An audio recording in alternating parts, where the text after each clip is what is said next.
Allah SWT.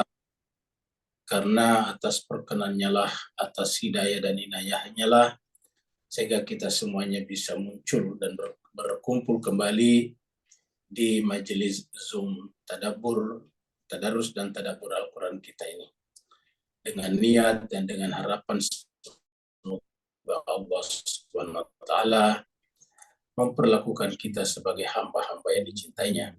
Kita kirimkan selawat dan salam kepada junjungan kita, Nabi kita Rasulullah Muhammad SAW, serta keluarganya dan sahabat-sahabatnya mulia.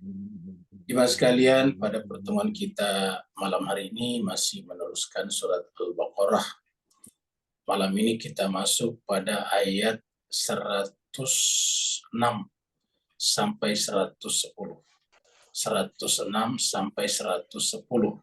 Jadi bapak-bapak, ibu-ibu yang ingin ikut membaca Al-Quran dengan menggunakan mushafnya atau kitab sucinya sendiri, bisa buka surat Al-Baqarah, surat yang kedua, ayatnya 106 sampai 110. Baiklah Bapak Ibu sekalian, bersama kita sudah ada Ustazuna Ustaz Wahyudin Wahid. Kita minta kepada beliau dengan segala hormat untuk berkenan memandu kita, membacakan kepada kita ayat-ayat Allah Subhanahu wa Ta'ala, agar kita semuanya bisa menyimaknya dengan saksama dan kita bisa membacanya dengan makhraj yang benar. Kepada Ustazuna Ustaz Wahyudin Wahid dengan segala hormat. Fadhal Ustaz. Quran Ustaz, alhamdulillah. Assalamualaikum warahmatullahi wabarakatuh. Waalaikumsalam warahmatullahi wabarakatuh. Baiklah Ibu Bapak sekalian, kita fokus ke mushaf atau yang ada di screen yang ada di depan kita. A'udzu billahi minasy syaithanir rajim. Bismillahirrahmanirrahim. A'udzu billahi minasyaitonir rajim. Bismillahirrahmanirrahim. Ma nansakh min ayatin aw nusiha na'ti bi khairim minha aw misliha. Ma nansakh min ayatin aw nunsiha na'ti bi khairin minha aw mithliha. Alam ta'lam anna Allah ala kulli syai'in qadir. Alam ta'lam anna Allah ala kulli syai'in qadir. Alam ta'lam anna Allah lahu mulkus samawati wal ardh.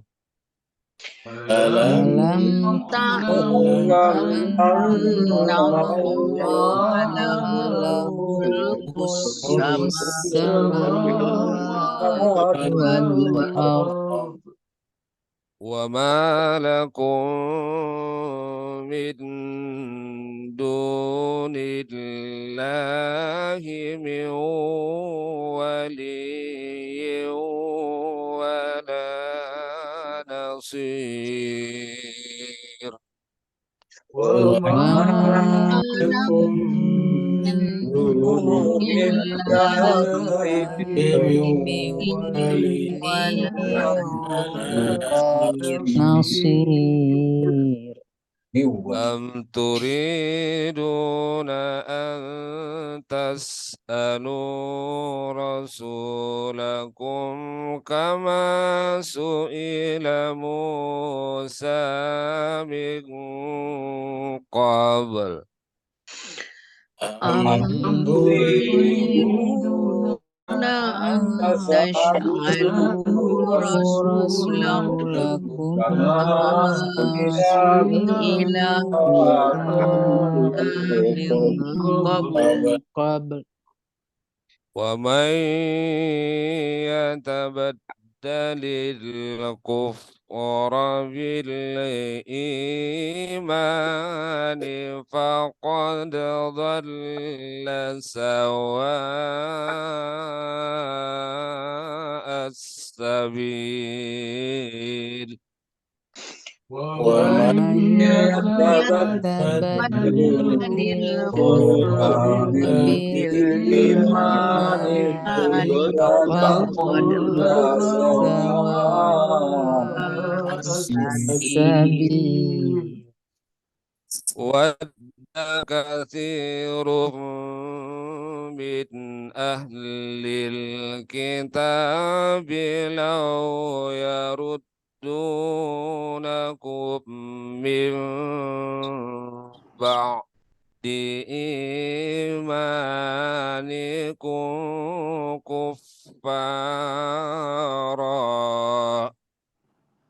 ود كثير من أهل الكتاب لو يردونكم من بعد إيمانكم كفارا حسدا من عند أنفسهم من بعد ما تبين لهم الحق حسدا من عند أنفسهم من بعد ما تبين لهم الحق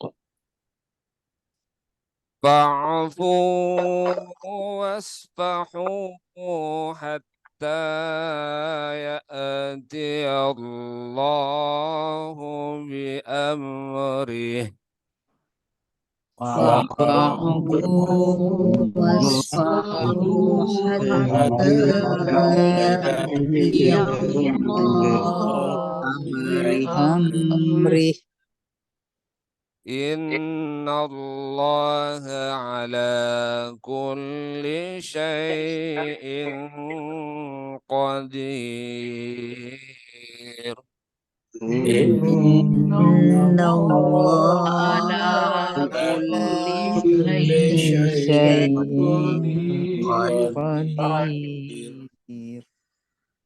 وأقيموا الصلاة وآتوا الزكاة وأقيموا الصلاة وآتوا الزكاة وما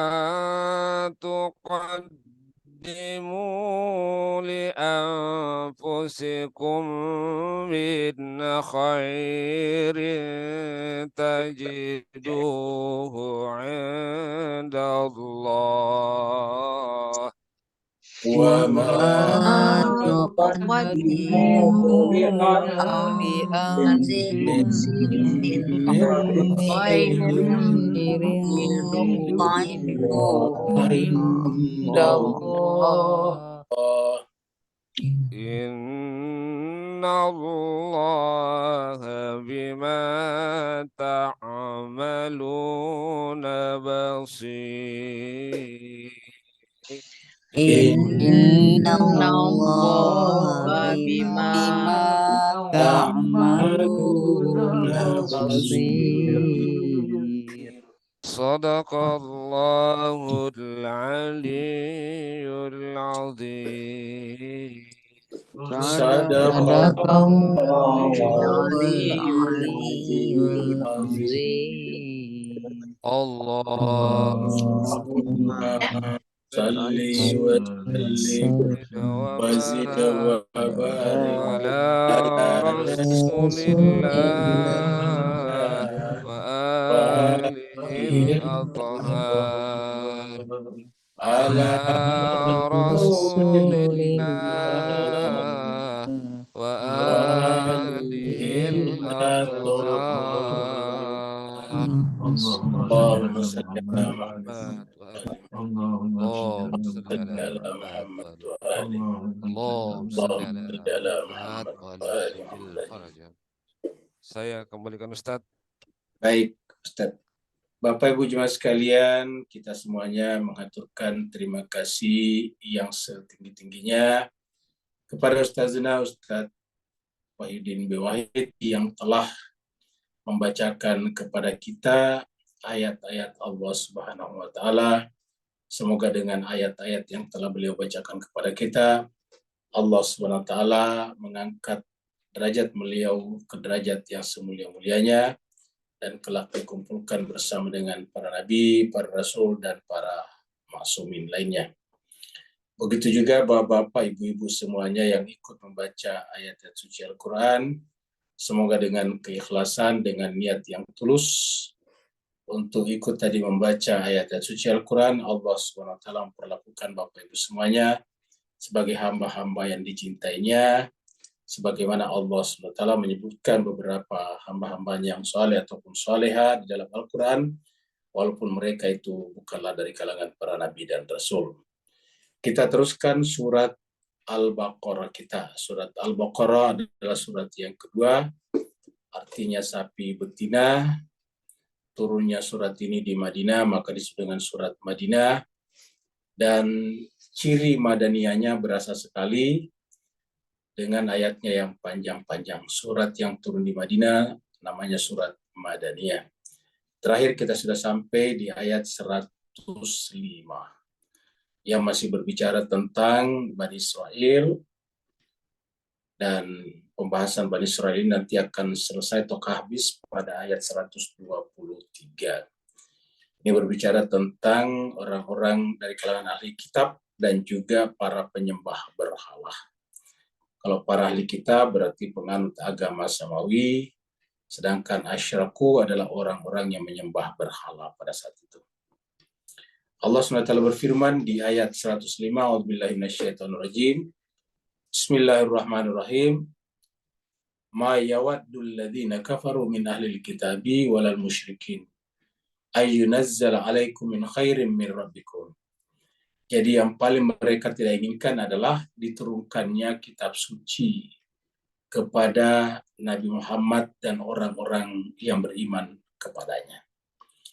Mereka menginginkannya kalau dari kalangan ahli kitab, kitab suci itu diturunkan kembali kepada kalangan mereka yaitu Bani Israel. Sedangkan dari kalangan musyrikin, kalau mereka di tengah-tengah mereka diturunkan seorang nabi membawa kitab suci, maka tentu kemudian tamatlah usaha mereka yang selama ini mengambil keuntungan ekonomi, keuntungan finansial, keuntungan duniawi dengan menjual tempat yang suci di Baitullah, di Mekah, yaitu Baitullah, Ka'bah, dan Masjidil Haram. Karena setiap saat orang-orang datang menunaikan haji dan umroh, dan merekalah yang paling banyak mendapatkan keuntungan material di sana. Dengan adanya Nabi datang, maka mereka khawatir akan kehilangan pundi-pundi pendapatannya. Maka kemudian mereka tidak senang ada di tengah-tengah mereka yang tiba-tiba diangkat dan diberikan kitab suci oleh Allah Subhanahu wa taala. Karena kitab suci manapun selalu berbicara tentang ketauhidan. Maka disebutkan tidak ada satupun orang, tidak ada dari kalangan orang kafaru, dari kalangan ahli kitab dan musyrik yang yawaddu menginginkan diturunkannya kepada kalian orang beriman min khairi min rabbikum, kebaikan yaitu kenabian dari Tuhan kalian. Tetapi wallahu yakhtassu bi rahmati masya. Tetapi mereka tidak bisa berbuat apa-apa karena ini adalah menyangkut masalah prerogatif, haknya daripada Allah Subhanahu wa taala. Allah lah yang menentukan secara spesifik, secara khusus, rahmatnya diberikan kepada siapa yang dia kehendaki. Wallahu dzul fadlil azim. Dan Allah lah yang memiliki al-fadl al-azim, karunia. Kalau berbicara tentang al-fadl dalam Al-Quran, kebanyakan berbicara tentang kenabian. Kita teruskan sekarang dengan ayat 106, bahwa Nabi Muhammad kita adalah merupakan kelanjutan daripada nabi-nabi sebelumnya. Tetapi jemaah sekalian serbagaya, ada dua hal yang berkenaan dengan nabi sebelumnya yang perlu dibicarakan kaitannya dengan nabi sekarang atau Nabi Muhammad kita. Yang pertama adalah mujizat, yaitu bahwa setiap nabi diberikan mujizat yang berbeda-beda. Ada mujizat yang hampir sama, yaitu menghidupkan orang mati, tapi sarananya berbeda. Kita sudah bahas pada pertemuan-pertemuan sebelumnya berkenaan dengan cerita Al-Baqarah, yaitu sapi betina. Allah SWT memerintahkan Bani Israel untuk menyembelih seekor sapi betina, selain karena mereka mengkagumi sapi betina sedemikian rupa, juga karena mereka telah membunuh salah seorang di antara mereka, lalu kemudian mereka menciptakan saling tuduh-menuduh, menciptakan ketegangan di antara masyarakat, sehingga nyaris terjadi pertumpahan darah antara kelompok pada saat itu. Maka Allah ingin mengungkapkan siapa sih sebetulnya pembunuh orang itu, dengan cara menyembelih seekor sapi betina, lalu bagian tubuhnya dipukulkan kepada orang yang mati itu hidup, dan menunjuk siapa pembunuhnya. Yang kedua, berkenaan dengan yakhtassu birahmatihi mayasya, dan juga berkenaan dengan kitab suci ini atau agama samawi, yaitu bahwa kitab-kitab suci yang ada sebelumnya itu mengalami perubahan sedikit banyak. Kita sudah bicara tentang tahrif, baik tahrifnya yang disebut dengan lafaznya, ataupun hanya bersifat makna saja. Di tahrif itu bahasa Arabnya perubahan. Ada perubahan dalam kitab suci, bisa perubahannya itu lafaznya ditambah dan dikurangi. Dan ini bisa kita pahami bahwasanya sistem penulisan pada zaman dahulu kala belum sebaik pada zaman Nabi dan apalagi sekarang. Sehingga kemudian mengkopi atau menyalin ulang kitab suci itu bukan perkara mudah. Kalau sekarang kan mengkopi atau membuat naskah baru daripada kitab suci itu gampang. Ada percetakan itu tinggal dipencet tombolnya, berputar mesinnya, lalu kemudian keluarlah beribu-ribu kitab suci atau mushaf daripada kitab suci. Beribu-ribu eksemplar. Satu kali pencet tombolnya. Kemudian ada sekarang apalagi dalam bentuk aplikasi platform. Lebih cepat lagi karena tidak perlu dicetak, tinggal di-download saja ke handphone kita masing-masing, maka kemudian jutaan orang bisa membacanya. Begitu cepatnya. Tapi dulu tidak seperti itu. Sehingga kemudian memungkinkan terjadinya perubahan. Bisa lafaznya ataupun maknanya. Nah, oleh sebab itulah kemudian Allah SWT memperbaiki dalam pengertian meneruskan kitab-kitab suci samawi ini dengan menyempurnakan kembali apa yang telah dikurangi dan menambahkannya apa yang sudah dihilangkan. Yang sudah dihilangkan ditambahkan, dan yang sudah ditambahkan dihilangkan, dikembalikan kepada aslinya. Jadi yang dihilangkan ditambahkan kembali, yang sudah ditambahkan oleh mereka, ingat tadi tahrif ditambahkan, bisa ditambahkan, bisa dikurangkan, yang sudah ditambahkan kemudian dikurangi kembali atau diambil, dilepaskan kembali daripada kitab suci Al-Quran, sehingga kembali seperti sedia kala. Kenapa? Karena hakikatnya nabi-nabi membawa ajaran yang sama, syariat yang sama juga, karena sumbernya juga sama. Dan dalam Al-Quran berkali-kali dikatakan bahwa nabi-nabi membawa syariat yang sama. Nah, jadi jemaah sekalian berbahagia, maka ayat berikutnya berbicara tentang isu yang sangat penting di dalam ilmu tafsir yang menimbulkan sedikit perdebatan yang cukup seru, yaitu tentang nasikh mansukh. Karena di masyarakat kita, di kalangan ahli tafsir, ada yang menganggap bahwa ada ayat-ayat tertentu yang menasakh ataukah membatalkan ayat yang lain. Bahkan ada yang berpendapat bahwa ada hadis yang menasahkan Al-Quran. Ini tentu lebih kontroversial lagi. Ada hadis yang menasahkan Al-Quran. Kalau nasakh artinya dibatalkan, dan kemudian ada hadis yang batalkan Al-Quran, artinya apa? Artinya ada ayat dalam Al-Quran yang telah batal, tidak berlaku lagi. Disimpan dalam Al-Quran hanya menjadi manuskrip belaka saja, sebagai arsip saja, tidak lagi berlaku. Kalau benar nasakh artinya membatalkan. Begitu juga kalau ada ayat membatalkan ayat yang lain, berarti tidak semua isi Al-Quran adalah berlaku. Berarti 30 juz ini tidak berlaku, ada yang tidak berlaku. Yang mengalami nasakh atau kadinasakh telah dibatalkan, otomatis tidak berlaku lagi, hanya menjadi manuskrip belaka saja.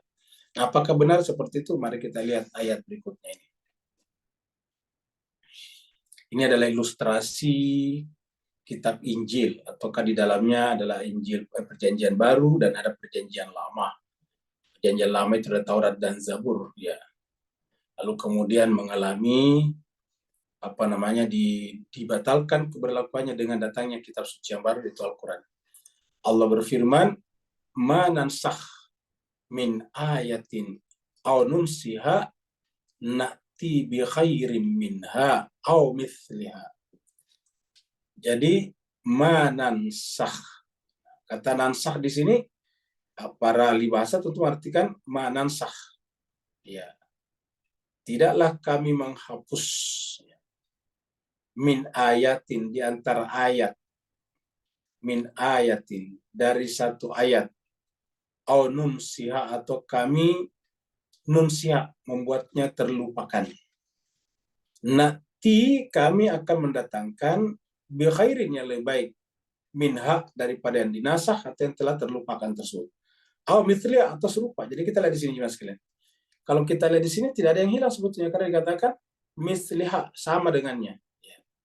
Atau bahkan bi khairin, lebih baik daripadanya, au mithliha.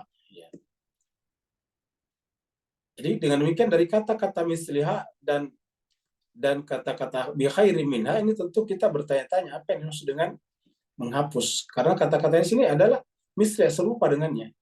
Kalau serupa dengannya kan berarti tidak dihapus. Ya. Karena kalau diartikan dihapus seperti kata ayat ini, terjemahan ini, kan ini fatal jemaah sekalian. Nih, dibatalkan, ada yang dibatalkan. Dapat kita bayangkan kalau ada ayat yang dibatalkan. Jadi ada ayat dalam Al-Quran yang dibatalkan. Oleh sebab itulah, pertama kita artikan ayat di sini adalah dengan mujizat. Jadi setiap perginya satu nabi, mujizatnya tidak berlaku pada nabi berikutnya. Itu namanya dihapuskan. Contoh misalnya mujizat kapal raksasanya Nabi Nuh itu tidak terjadi lagi, tidak ada lagi pada nabi berikutnya. Jadi mujizat kapal raksasanya Nabi Nuh sudah dihapuskan dari rangkaian mujizat nabi-nabi berikutnya. Diganti dengan yang lain. Contohnya pada zaman Nabi Ibrahim, mujizat yang paling masyhur adalah dibakar api dan tidak terbakar. Ini pun juga hanya spesifik, khas buat Nabi Ibrahim. Tidak terjadi pada nabi yang lain. Kemudian lagi muncul lagi Nabi Musa alaihissalatu wassalam. Nabi Musa adalah mujizatnya adalah terutama ketika dia dikejar, akan dibunuh oleh Fir'aun. Nabi Musa beserta Bani Israel kemudian akan dibunuh, lalu kemudian menyeberang lautan dengan laut terbelah. Ini adalah mujizat.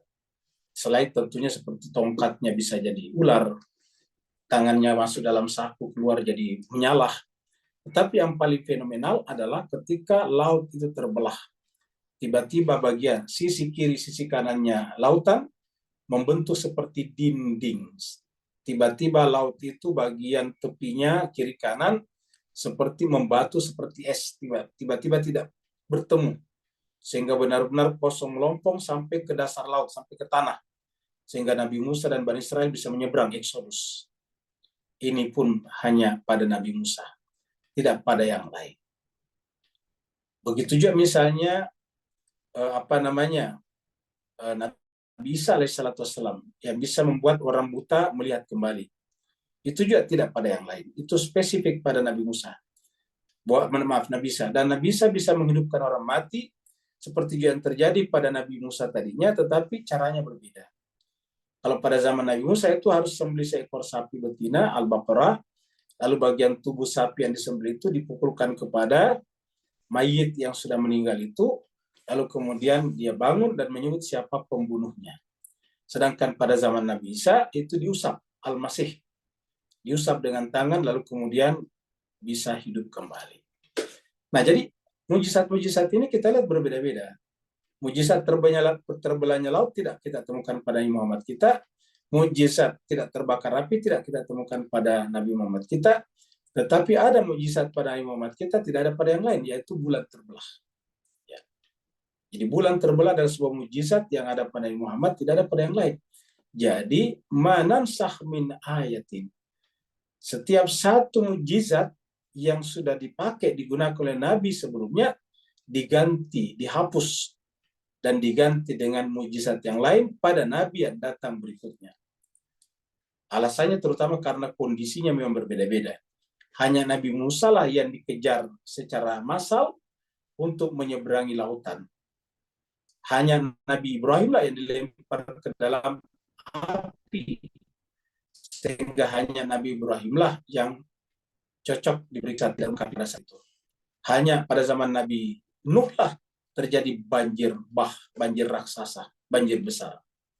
Jadi artinya kondisinya berbeda-beda, konteksnya berbeda-beda, maka kemudian ada mujizat yang digunakan pada Nabi terdahulu tidak perlu lagi digunakan pada Nabi yang datang belakangan, karena konteksnya, situasinya berbeda. Maka berlaku kata ini, manansakh min ayatin.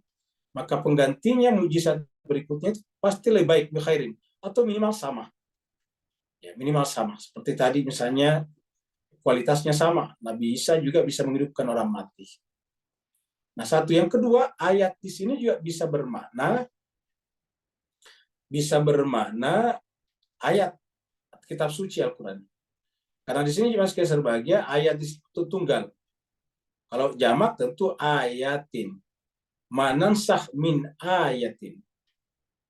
Tiadalah kami hapuskan dari satu ayat. Aununsia atau terlupakan ayat itu. Pasti akan diganti. Na'ti bi khairin, akan menggantikan, mendatangkan kembali ayat-ayat itu yang lebih baik daripadanya atau paling tidak sama lagi dengan yang lama. Ya. Jadi kalau kita lihat tidak ada yang kurang sebetulnya. Tidak ada alasan untuk mengatakan bahwa ada Al-Quran yang batal. Ya, seperti sini kami batalkan. Lalu kemudian dihilangkan. Nah, pada yang kedua ini artinya apa, jemaah sekalian? Berlaku tadi pada ayat kitab-kitab suci sebelumnya. Kitab-kitab samawi sebelumnya juga berdasarkan kondisi susahnya menulis pada saat itu, ditulis juga untuk menyusunnya susah, alat untuk membandling juga belum ada, maka kemudian yang ada adalah disusun, ditumpuk lembar berdiri lembar. Satu lembar kulit hewan itu ditumpuk dengan kulit yang lain. Sehingga masalahnya nanti adalah tentang pencatatan halamannya menjadi sangat penting. Nah, sehingga kemudian memungkinkan terjadinya perubahan.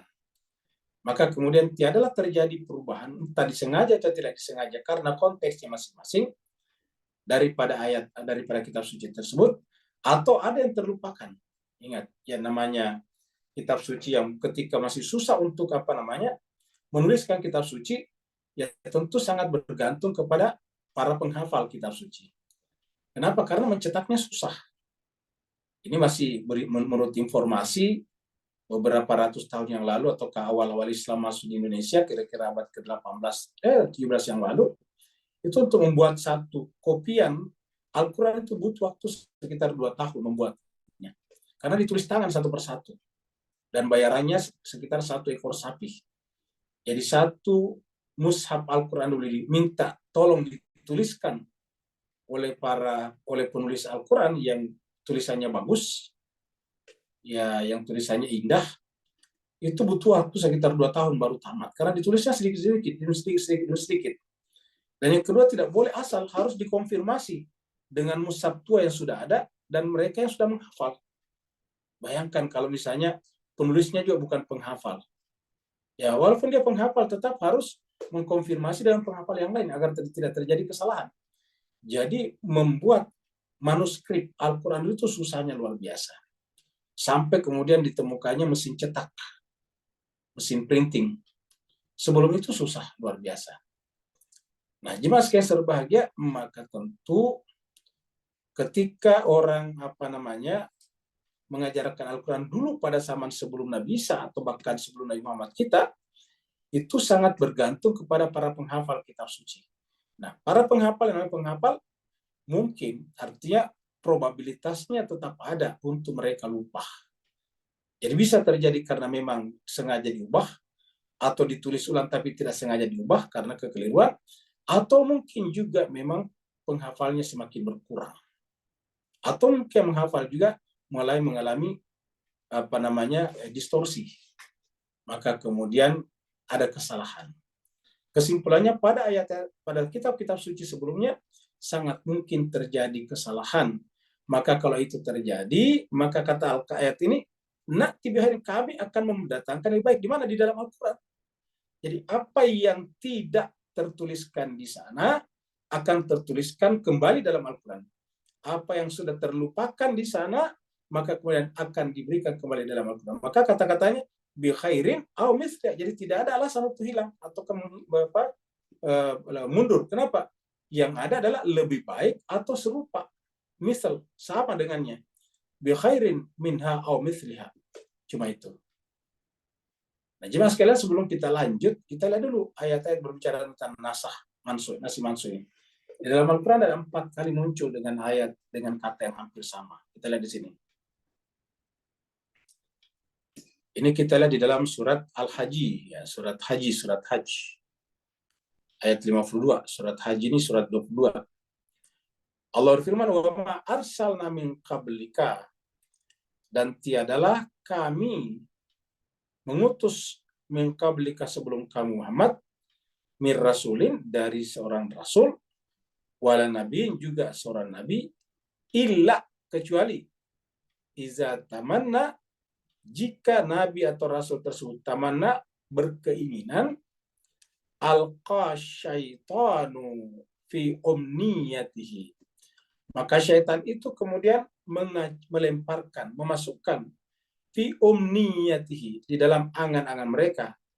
Ini kata-kata tamanna, umni kita sudah bahas dulu waktu membahas tentang amani, la ya'lamunal kitaba illa amani. Jadi kata-kata ketika membicarakan ini ketika bicara tentang ummi, ya. Wa min ahlil kitabi ummi, dari kalangan ahli kitab itu ada yang ummi. Apa itu ummi? La ya'lamunal kitaba illa amani. Nah, amani satu asal kata dengan tamanna dan umniya. Jadi tamanna itu adalah berkeinginan. Berkeinginan itu berharap untuk mendapatkan, untuk memperoleh sesuatu, tamanna. Maka pada saat itu muncul angan-angan itu bersifat pribadi, bersifat subjektif.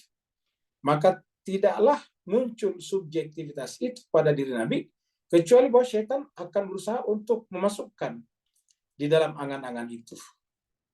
Nah, jemaah sekalian, apakah Nabi pernah berangan-angan secara pribadi?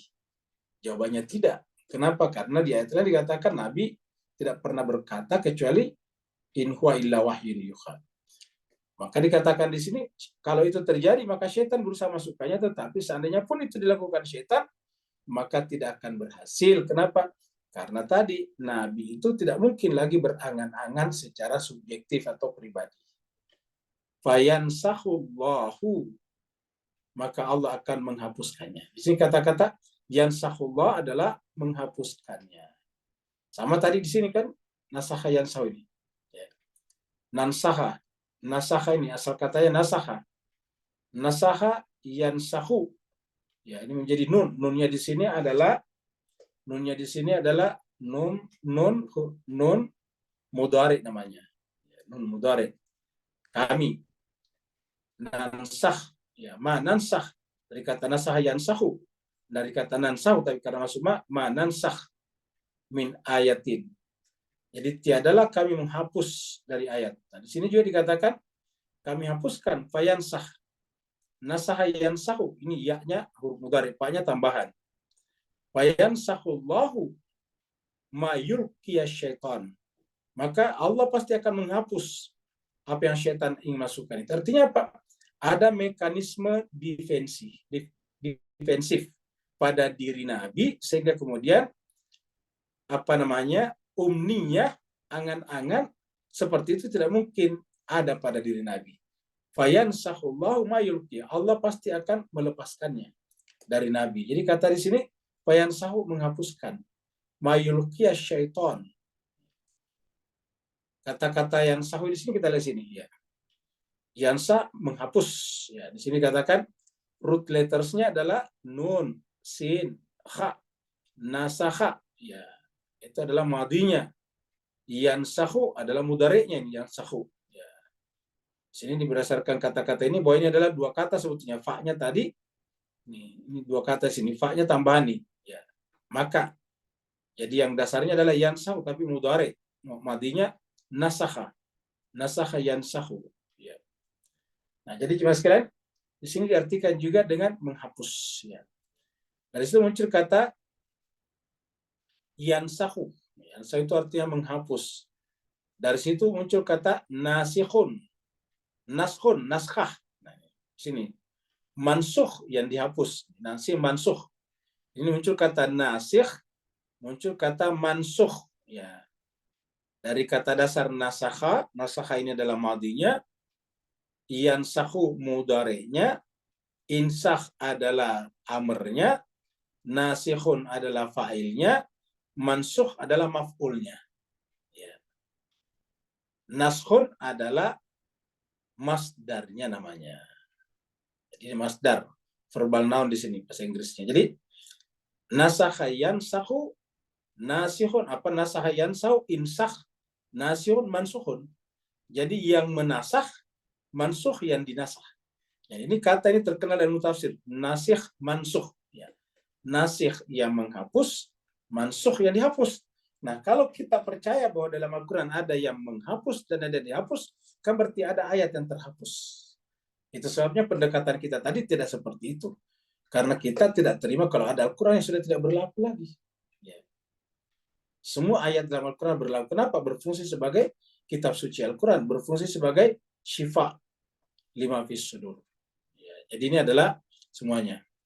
Jadi dikatakan di sini bahwa ini ada 4 kali muncul dalam Al-Quran. Ya.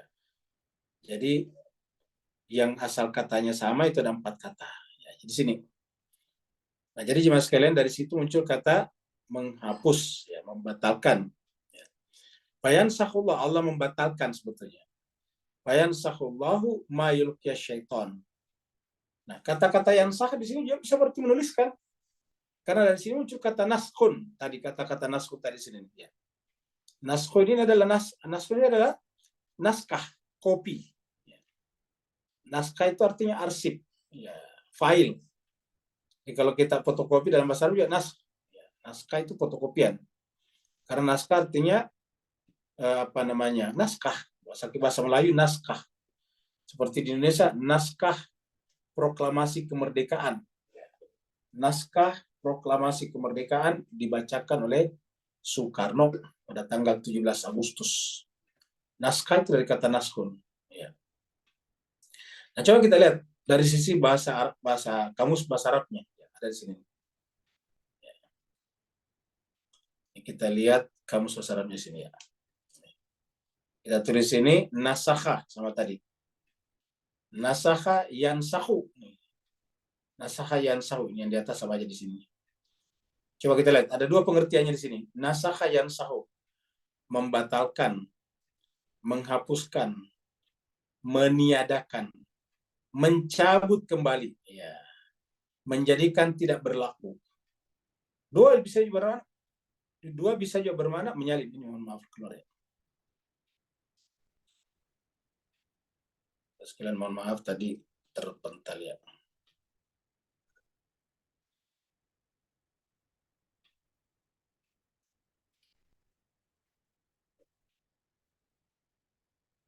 Nah, ini kita tulis lagi. Nasakha ya. Nah, ini tadi. Jadi ini pertama tadi membatalkan, menghapus, menjadikan tidak berlaku dan sebagainya. Nomor 2 bisa juga bermakna menyalin. Nasakha yansahu bisa bermakna menyalin, mencatat, membuat duplikat, ya, membuat salinan, membuat kopi.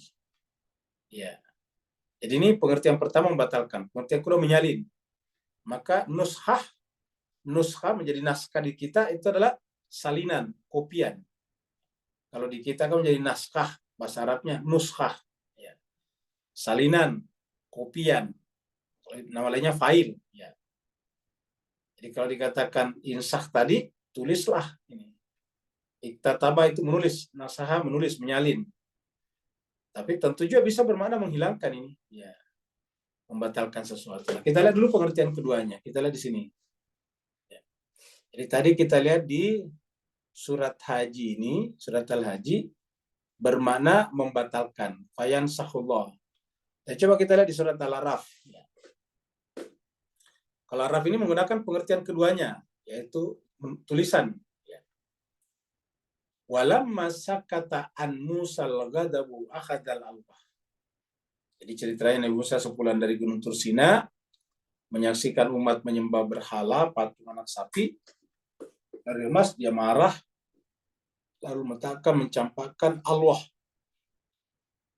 Sekarang setelah marahnya sudah mulai turun, marah bukan karena kepentingan pribadinya, tetapi karena khalifah yang ditunjuknya tidak diindahkan, tidak digunakan. Itu menunjukkan sangat penting. Walamma sakataan Musa al-ghadab, setelah gadabnya Musa, sakata diam, turun.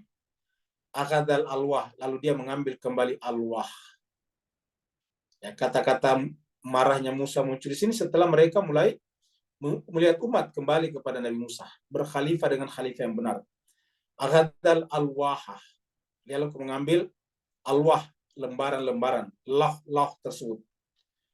Wa fi nushatiha, nah, di dalam tulisan lauh itu, di dalam apa namanya, di dalam naskahnya, ya. Nushatiha ini tadi kita lihat di dalam ini nuskah, salinan kopian. Jadi nuskhatun, salinan atau kopian. Nah, di sini ini yang dipakai di sini. Ya. Wa fi nushatiha, dan di dalam naskahnya, ya, naskah alwa tersebut, di dalam lembaran tersebut ada tulisan yang bisa menjadi hudan, petunjuk, wa rahmatun, dan rahmat, lilladina, bagi orang-orang, hum, yang mereka itu lirabbim yarhabun, yang mereka hanya kepada Tuhan yang mereka takut, bukan kepada yang lain. Nah, seperti itu.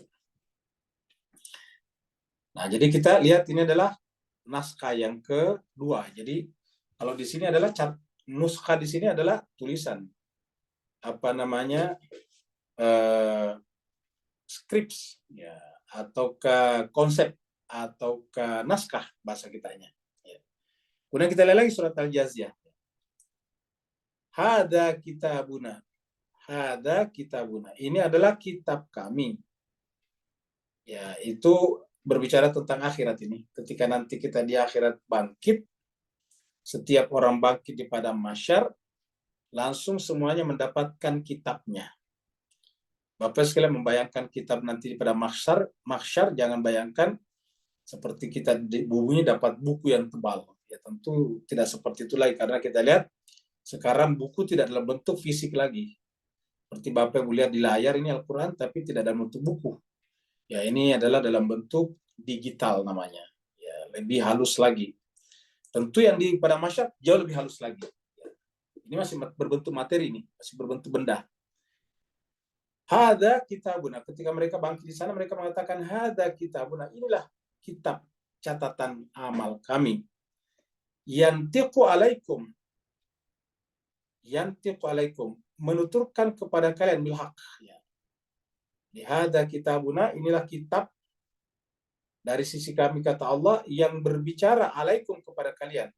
Bilhaqi, dengan benar. Jadi kata-kata kitabuna tapi yantiq. Ya. Jadi ada kitab tapi berbicara, ini kitabun yantiqu. Jadi artinya apa? Ada kitab yang berbicara. Kali katakan kitabun tapi yantiqu. Makanya kita sering menyampaikan di sini bahwa kitab itu dua macam. Ada kitab yang samit, ada kitab yang natiq. Natiq itu dari kata yantiqu. Kitab yang samit ya seperti yang kita lihat ini. Yang berbicara ini bukan kitab ini, Pak. Suara saya yang keluar. Tadi waktu kita baca itu suaranya Ustadz Wahyudin, bukan dari sini. Ini nggak bisa mengeluarkan suara. Kenapa ya? Namanya samit, diam, bisu. Jadi ini bisu, makanya kita katakan siapa yang membacakan kepada kita Al-Quran itu mewakili Allah membacakan kepada kita, karena yang berbentuk tulisan ini tidak bisa berbicara kepada kita, tidak bersuara ini. Ya.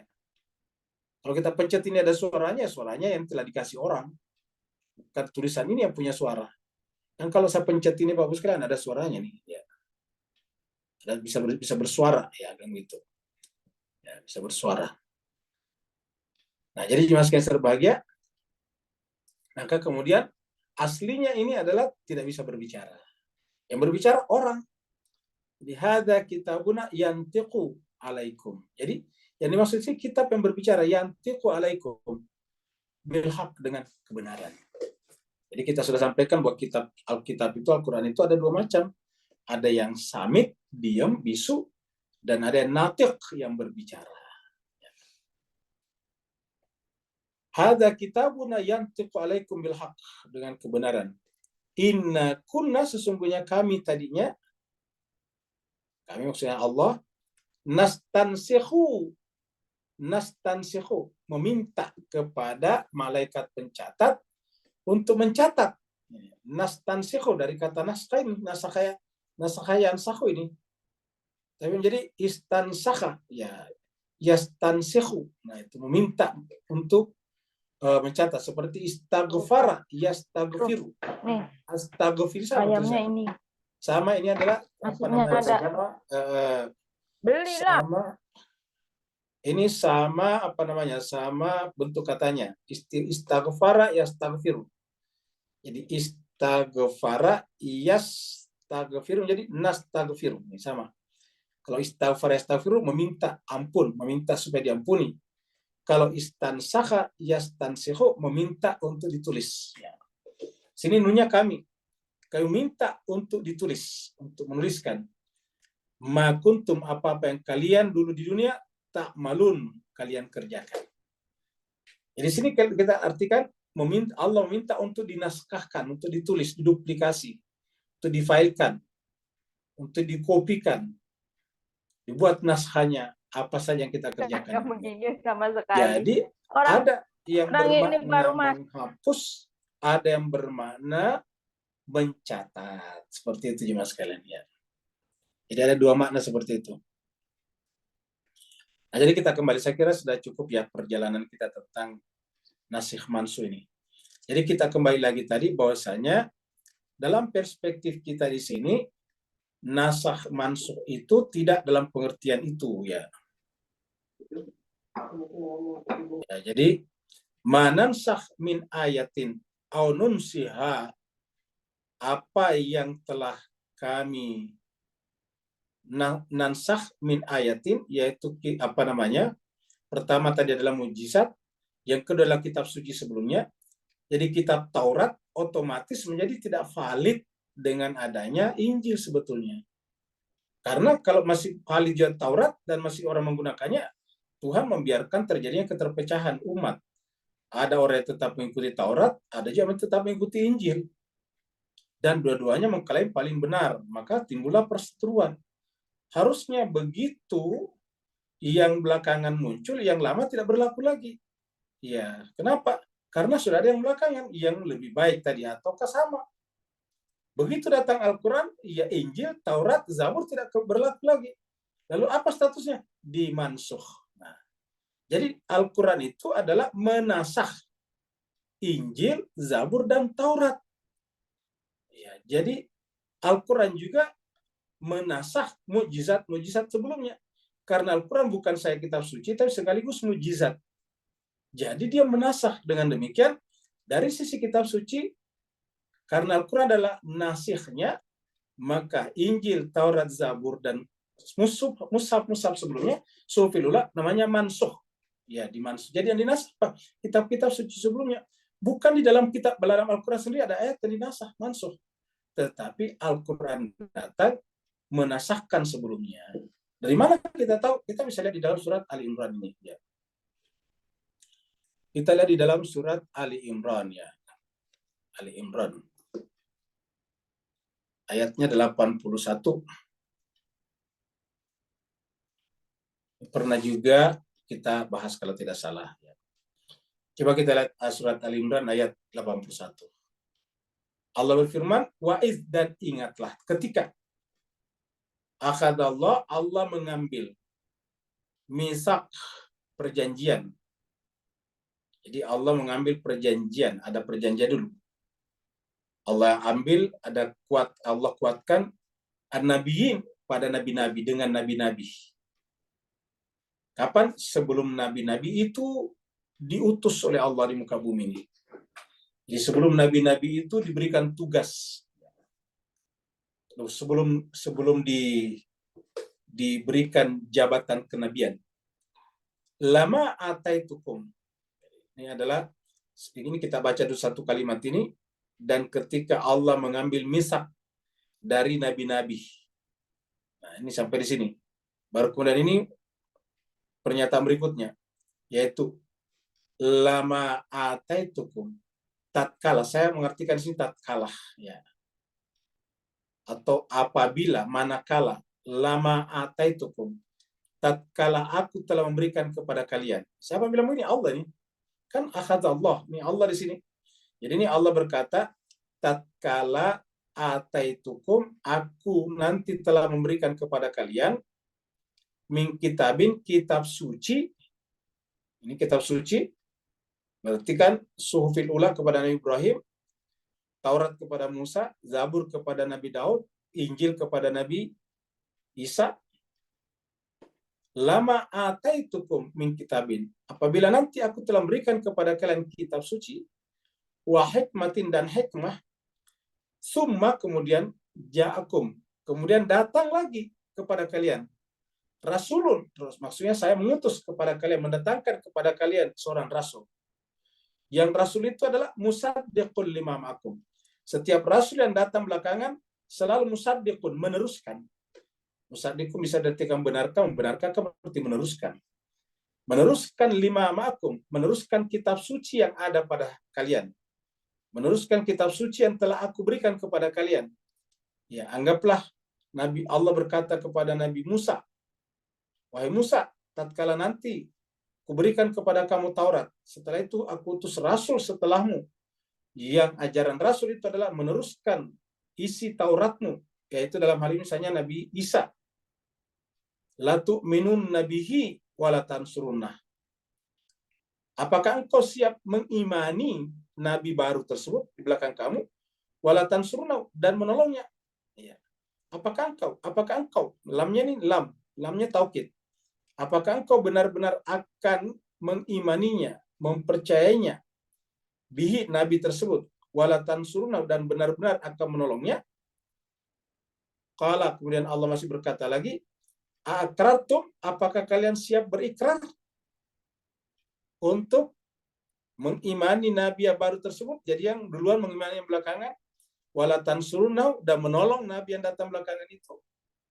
Wa akhadtum ala zalikum isri, dan apakah engkau siap mengambil itu semuanya sebagai perjanjian setia denganku? Ala dzalikum, atas perjanjian itu, isri, sebagai pengikat antaramu dan aku. Perjanjian yang mengikat antara engkau, kalian, dan aku, kata Allah. Qalu, apa jawaban para nabi tersebut, nabi-nabi tersebut? Nabi mengatakan, akrana, kami siap berikrar. Ya. Kami akrana, kami siap berikrar, kami mengakui, kami akan mengimani. Yaitu kami siap untuk mengimaninya dan menolongnya. Jadi artinya apa? Nabi sebelumnya akan menyerahkan tongkat estafeta kitab suci dan kenabiannya kepada yang datang belakangan. Apabila dia mempertahankannya, berarti dia bukan nabi yang pantas diutus oleh Allah. Apakah itu hanya berlaku pada nabi? Jawabannya tidak, pada umatnya juga. Ya. Jadi berkatalah para nabi itu, akrarna, kami siap membantunya, menolongnya. Qala, Allah berfirman, kalau begitu fasyhadu, bersaksilah, bersyahadatlah tentang pengakuan kalian itu. Persaksikanlah, ya. Wa na'makum, dan aku pun bersama kalian minasyahidin, kata Allah ini. Dan aku pun, kata Allah, bersama kalian minasyahidin. Nah, kan ini menunjukkan bahwa sebetulnya bahwa setiap ada nabi belakangan datang yang diberikan kitab suci, maka otomatis menasakh kitab suci sebelumnya. Ya, Contohnya kita lihat lagi di sini nih. Kita lihat di dalam surat Musyawarah.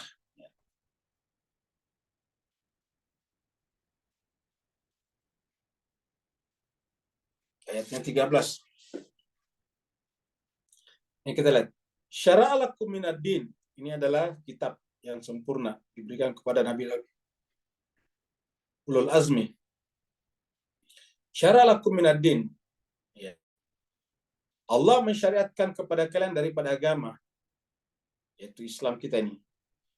Ma wassa bihi Nuhan, yang juga diwasiatkan kepada Nabi Nuh. Maksudnya disyariatkan juga. Itu juga diwasiatkan kepada Nabi Nuh. Walladzina auhayna ilaika, itu juga kami wasiatkan kepada Muhammad. Kami wahyukan. Jadi yang diwahyukan kepada Muhammad itu juga diberikan kepada Nabi Nuh. Ya, tidak ada bedanya. Auhayna ilaika wa ma wassayna bihi Ibrahim, ya. Wa Musa wa Isa. Jadi artinya apa yang ada pada Nabi Isa otomatis telah meneruskan apa yang ada pada Nabi Musa, sehingga otomatis kenabian Nabi Musa menjadi tidak berlaku lagi, invalid pada saat Nabi Isa muncul. Taurat otomatis include di dalam Injilnya Nabi Musa. Nabi Isa. Sufi Ibrahim, Sufi Ibrahim otomatis semuanya masuk dalam suhufnya Nabi Musa, yaitu Taurat. Begitulah juga apa yang ada pada Nabi Nuh, apa yang Allah berikan kepada Nabi Ibrahim, apa yang Allah berikan kepada Nabi Musa, Isa, semuanya kemudian ada kepada Nabi Muhammad. Auhayna ilaika, kepada kaum Muhammad. Jadi ini kan menunjukkan bahwa cuma satu hakikatnya. Jadi yang benar itu di Nasa Mansur itu adalah kitab suci sebelumnya. Jadi begitu data Nabi Ibrahim berdasarkan ayat ini, Ibrahim, maka otomatis apa yang Allah berikan kepada Nabi Nuh dimansuh. Ya, yang menasakh siapa? Yang diberikan kepada Nabi Ibrahim. Begitu datang Nabi Musa, maka dia menjadi nasikh terhadap apa yang diberikan kepada Nabi Ibrahim. Yang di Nabi Ibrahim namanya mansuh. Begitu datang Nabi Isa, maka apa yang diberikan kepada Nabi Musa namanya mansuh. Yang menasakh adalah Nabi Isa. Nasikhnya adalah yang dimiliki Nabi Musa. Begitu datang Al-Quran kepada Nabi Muhammad, maka semua yang di atas tadi itu adalah mansuh. Ya. Nasikhnya adalah Al-Quran. Al-Quran menasakh semuanya itu. Nah, jemaah sekalian, kalau ini yang kita pahami, tidak ada masalah sebetulnya, jemaah sekalian.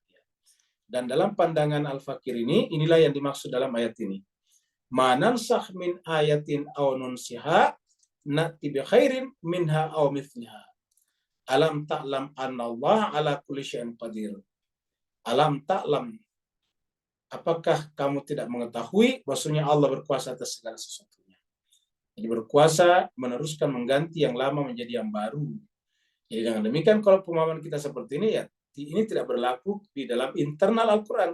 Karena kalau berlaku dalam internal Al-Quran ini menjadi problem. Arti ada ayat dalam Al-Quran yang tidak berlaku. Kan berarti bahwa firman Tuhan tidak bersifat eternal, tidak selamanya.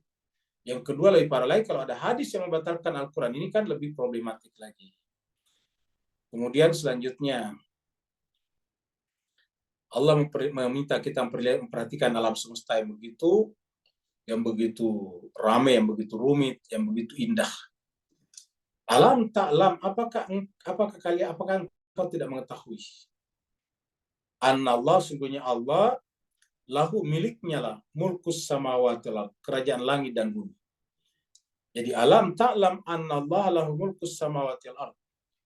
Jadi apakah kalian tidak mengetahui? Kalau masih ragu, masa iya Al-Quran membatalkan Injil, Injil membatalkan Zabur dan Taurat, Taurat membatalkan Suhufil Ula. Suhufil Ula termasuk dalamnya dibatalkan adalah Nabi Nuh, apa yang diajarkan kepada Nabi Nuh. Ya, kalau kita tidak memahami Allah sebagai Maha Kuasa tentu susah.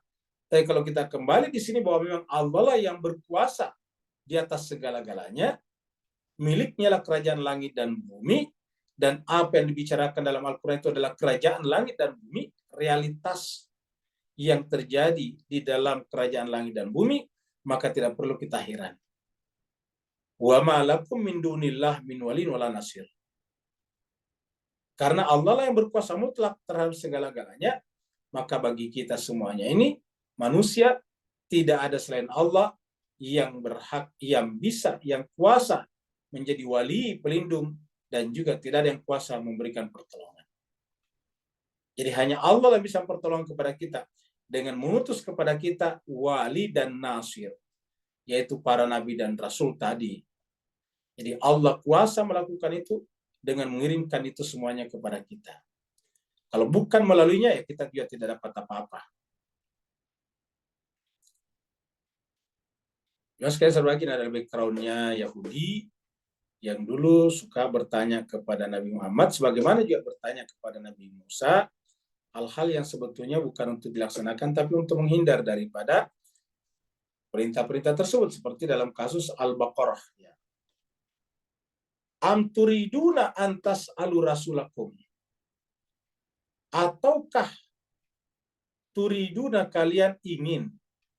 Ini tentu kaliannya kepada Bani Israel. Ingat, pembahasan kita, tema utamanya masih Bani Israel. Dari ayat 39 sampai 123. Sekarang kita masih di 108. Jadi, am turiduna, apakah kalian Bani Israel? Antas alu rasulakum. Akan menanyakan kepada Rasul kalian, yaitu Nabi Muhammad SAW. Kama su'ila Musa, sebagaimana Nabi Musa juga ditanyakan sebelumnya, sebagaimana pertanyaan-pertanyaan yang sering diajukan kepada Musa sebelumnya, min qabl. Pertanyaan-pertanyaan mana yang justru bukan relevan dengan tauhid, tetapi mereka hanya berusaha menghindar dari perintah tersebut.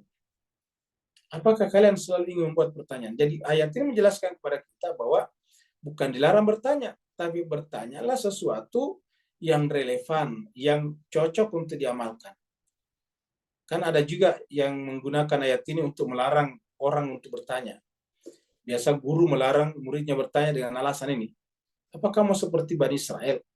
Ya, yang dilarangkan di sini adalah bertanya yang tidak relevan dengan pembahasan atau tidak dimaksudkan untuk mencari pengetahuan, tetapi hanya untuk menghindar dari perintah.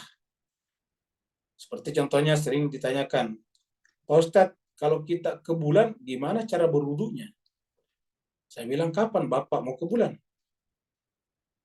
Katanya cuma bertanya lah, untuk apa? Tidak akan ke bulan juga. Ya, atau yang ke bulan juga bukan orang Islam, kan begitu. Dan yang kedua, atau seandainya itu terjadi, kan sudah jelas. Ada namanya dalam Islam emergensi, darurat. Kalau tidak ada air, pakai debu saja. Kan begitu, Mas. Di bulan sana banyak debunya. Nah, jadi dengan demikian, Mas, sebagai pertanyaan-pertanyaan ini tidak relevan. Dia hanya tidak mau pergi ke bulan. Iya. Dia bukan astronot yang dicadangkan untuk terbang ke angkasa luar. Bertanya tentang gimana caranya berwudu nanti di bulan. Ini pertanyaan-pertanyaan tidak relevan. Ya. Jadi bertanyalah kita yang relevan dengan kita. Ya, artinya kita apa? Apa yang sedang kita butuhkan sebagai insan, sebagai manusia pribadi. Dan ini bisa berbeda-beda pada setiap orang. Kalau kita masih dasar, ya kita tanyakan yang dasar-dasar saja. Makanya dalam pertanyaan, Pak Ustaz, tidak ada pertanyaan yang cetek.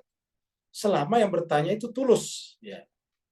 Selama pertanyaan itu benar-benar keluar daripada kapabilitasnya, kondisinya, keadaannya, ya itu tidak ada yang cetek. Tidak ada pertanyaan bodoh namanya. Kenapa? Justru yang namanya pertanyaan itu memang karena ingin mengetahuinya. Jadi asumsinya pertanyaan itu karena kita bodoh, kita tidak tahu, maka kita bertanya. Jadi tidak ada istilah pertanyaan bodoh, tidak ada istilah pertanyaan cetek. Semua orang bisa bertanya. Ya. Bahkan Sayyidina Ali bin Abi Thalib selalu berkata, saluni qabla antakfizuni. Bertanyalah kepadaku sebelum kalian kehilangan aku. Itu kan luar biasa. Nah, jadi yang dimaksud di sini adalah bertanya untuk menghindar dari perintah, seperti pertanyaan-pertanyaan tentang sapi betina yang telah kita bahas pada pertemuan sebelumnya.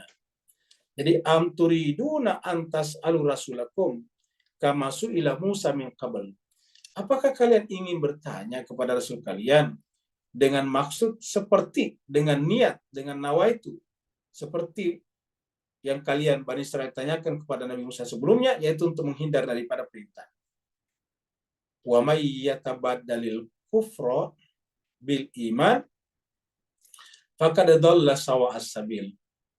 Siapa yang mengganti iman dengan kekufuran, jadi artinya pertanyaan-pertanyaan itu menyebabkan dia kufur, maka faqad dhalla sawa'as sabil.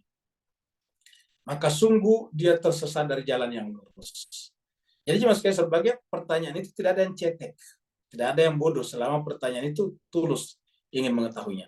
Tapi kalau pertanyaan itu diniatkan untuk menghindar dari perintah, nah itu bukan pertanyaan sebetulnya, itu namanya ngeles. Ya. Itu bukanlah pertanyaan sebetulnya. Dan ini yang dimaksud. Ya. Bahwa kalau kita bertanya untuk meninggalkan iman, kebenaran, maka Allah mengancam. Hakikatnya orang yang mengganti keberimanan dengan kekufuran, sebetulnya dia telah menempuh jalan yang menyimpang dari jalan lurus.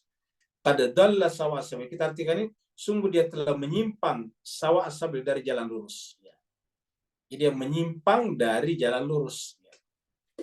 Mas Kaiser Bahagia, menurut informasi bahwa di masyarakat kita sekarang ini adalah bukan hanya di Indonesia, tapi di beberapa negara mayoritas Islam, itu sedang ada gejala muncul banyak anak-anak muda yang memilih untuk menjadi ateis atau kalau tidak ateis ya agnostik, tidak mau peduli dengan masalah-masalah ketuhanan dan keagamaan. Apa sebabnya? Tentu sebabnya adalah karena banyak pertanyaan-pertanyaan mereka yang tidak terjawab dengan benar, dengan proporsional. Atau bahkan ada mungkin ustadz, ulama atau guru yang kalau ditanya justru marah. Nah ini kan menjadi problem. Yang namanya anak muda bisa bertanya apa saja. Tidak ada istilah pertanyaan nakal, pertanyaan cetek, pertanyaan bodoh, tidak ada. Semua pertanyaan selama itu adalah niatnya untuk belajar, maka itu adalah sah. Pertanyaan itu adalah sah. Dan guru, ustadz, ulama harus bisa memberikan jawaban yang benar. Kalau belum bisa memberikan jawaban benar, tidak boleh membuat-buat jawaban. Lebih mengatakan, saya juga belum tahu, nanti kita cari lagi. Karena kalau memberikan jawaban asal-asalan itu berbahaya. Karena jawaban itu dari seorang guru, ulama, kiai, oleh muridnya ditangkap sebagai sebuah kebenaran. Kalau ini terjadi ya, berarti terjelaskan kenapa anak-anak muda belakangan banyak yang bersifat ateis ataupun agnostik. Kenapa? Karena di satu pihak dia menyaksikan bahwa wilayah-wilayah, daerah-daerah orang tertentu yang tidak peduli kepada agama justru maju secara ekonomi. Bisa kemana-mana, punya uang dan sebagainya. Pada saat yang sama, dia menyaksikan bahwa agama yang dia anut tidak bisa memberikan jawaban atas perkara-perkara dan persoalan-persoalan mereka tanyakan. Kalau ini terjadi, ya wajar kalau kemudian terjadi banyak anak muda yang bersifat memilih ateisme dan agnostikisme. Dengan demikian, harusnya tidak ada pertanyaan yang harusnya tidak terjawab selama pertanyaan itu adalah dimaksudkan untuk mencari kebenaran.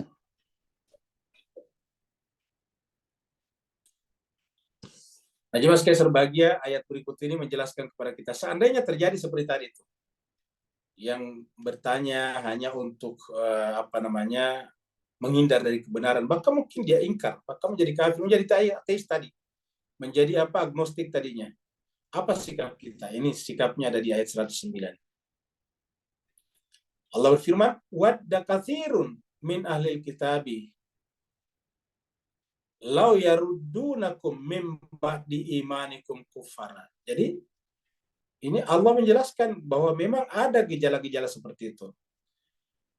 Katsirun, banyak sekali, min ahlil kitab, dari kalangan ahli kitab, yang ingin, wadahnya kita simpan di belakang. Jadi kita baca dari sini. Banyak dari kalangan ahli kitab yang ingin, wadah yang ingin, lau seandainya yarudunakum, mereka bisa mengembalikan kalian. Kan berarti argumentasi di sini. Mereka mengajukan argumentasi, berusaha untuk mengembalikan kalian ke dalam kekufuran setelah kalian beriman. Mim ba'di imanikum kuffara.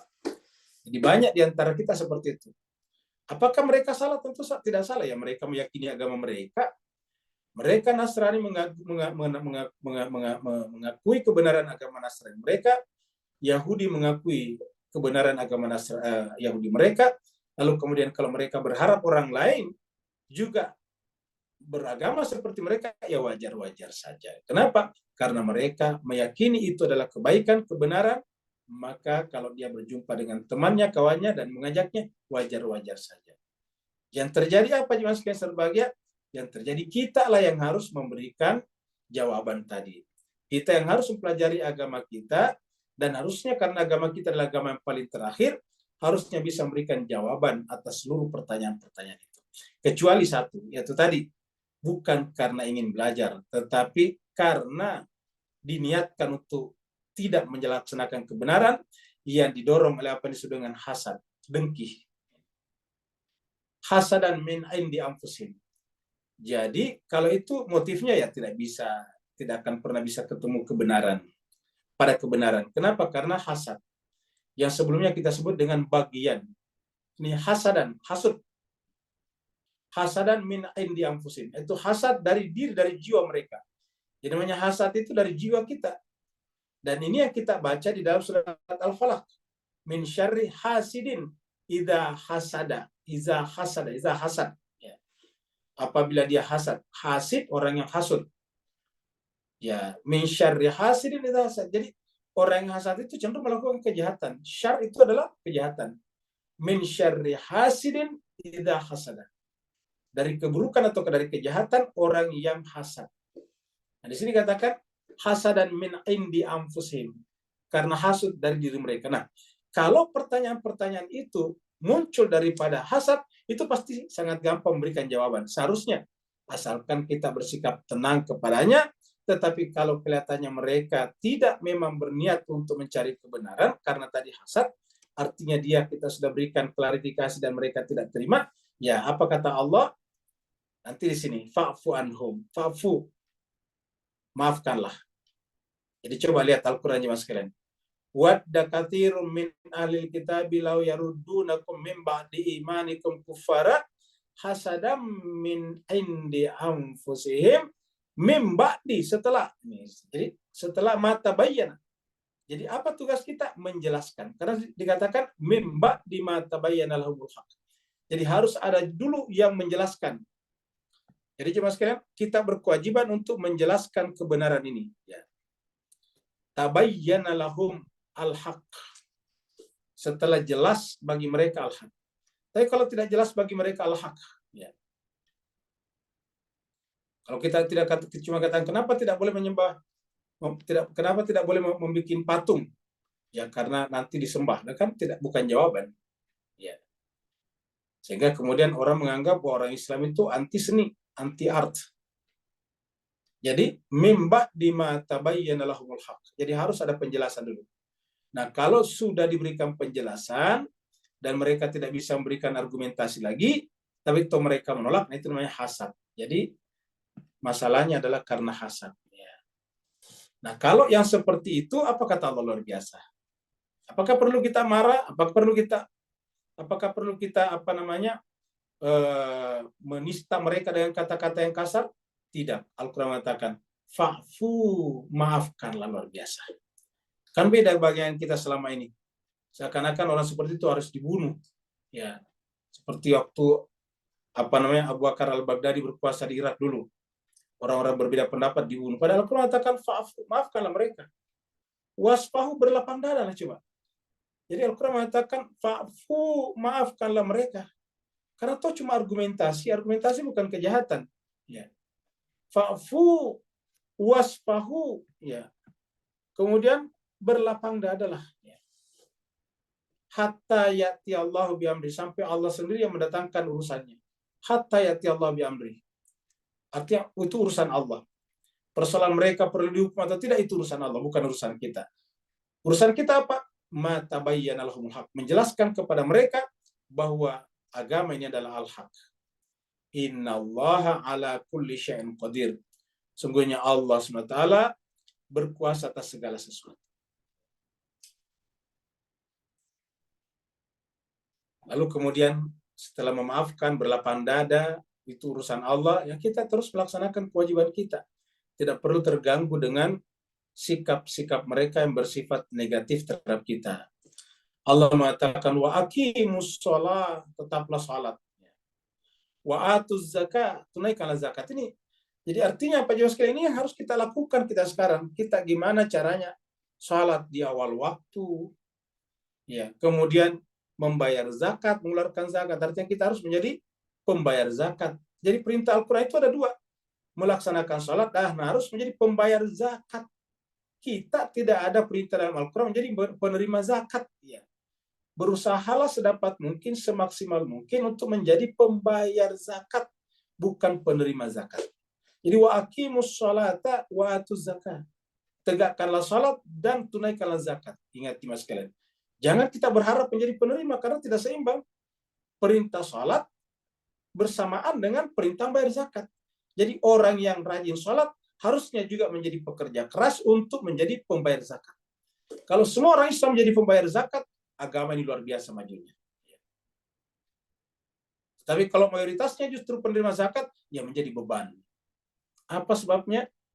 Karena Al-Quran justru mengatakan aqimus shalat wa atuz zakat. Wa ma tuqaddimu li anfusikum min khairin tajiduhu indallah. Dan apa saja tuqaddimu yang kamu kerjakan li anfusikum untuk diri kalian sendiri, min khairin dalam bentuk kebaikan, min khairin, maka apa kata Allah? Tajiduhu indallah, niscaya kamu temukan di sisi Allah SWT. Tajiduhu indallah. Apa maksud ini matuqaddimu li anfusikum ini? Kaitannya dengan ini Pak sekalian. Ingat, setiap kita adalah makhluk hidup. Ya, kita ini manusia sekarang yang berbicara, yang berjumpa ini kan makhluk hidup. Yang namanya makhluk hidup itu kan makan minimal 2 atau 3 kali sehari. Ya, 2-3 kali sehari. Kalau kita tidak mampu memberi makan pada diri kita, artinya apa? Maka kita akan diberi makan oleh orang lain. Ya. Kalau kita diberi makan oleh orang lain, yang memang orang lain itu berkewajiban kepada kita, tidak ada masalah. Seperti anak diberi makan oleh orang tuanya, istri diberi makan oleh suaminya, itu tidak masalah. Karena memang itu relasinya kewajiban. Tapi kalau tidak ada relasi kita dengan orang lain, lalu kemudian kita terus-menerus diberi makan, ini berarti kita tidak menjalankan ayat ini. Ayat ini mengatakan, ma tuqaddimu li anfusikum, harus berusaha bertanggung jawab atas diri kalian sendiri, dan apa saja yang kamu lakukan untuk dirimu dalam bentuk kebaikan minimal. Kalau tidak mampu memikul beban orang lain, seperti tadi tidak bisa bayar zakat, minimal mampu memikul beban kita sendiri, yaitu mampu memberi makan diri kita 3 kali sehari semalam. Dan Allah mengatakan, apa saja yang kamu lakukan untuk diri kamu dalam bentuk kebaikan, termasuk mencari nafkah, maka kamu akan temukan itu di sisi Allah Subhanahu wa Ta'ala. Jadi jemaah sekalian berbahagia, ingat kata-kata ini. Wa aqimus sholata wa atuz zakah. Jadi orang Islam harus menjadi pekerja keras agar bisa menjadi pembayar zakat. Dan orang yang salat berdasarkan ayat ini, dan ini bukan sekali 2 kali, berkali-kali dalam Al-Quran selalu bergandengan, aqimus sholat wa atuz zakah. Artinya orang yang ahli sholat harusnya juga adalah ahli pembayar zakat. Wa ma tuqaddimu li anfusikum min khairin tajiduhu indallah. Apa saja yang kamu lakukan atas tanggung jawab diri kamu, baik terhadap dirimu sendiri ataupun terhadap orang yang berada dalam kewajibanmu, tanggung jawabmu, seperti anak terhadap orang tuanya dan sebagainya, maka pasti kamu mendapatkan imbalannya di sisi Allah SWT. Itu tidak sia-sia. Jadi adalah keliru kalau kita menganggap ibadah itu cuma sholat, tidak menganggap kerja keras. Sementara ini berdua aja Mas sekalian. Kan tidak bisa bayar zakat kalau tidak punya pendapatan Pak sekalian. Coba kita lihat ayat ini baik-baik. Kita tidak bisa bayar zakat kalau kita tidak punya pendapatan. Ya.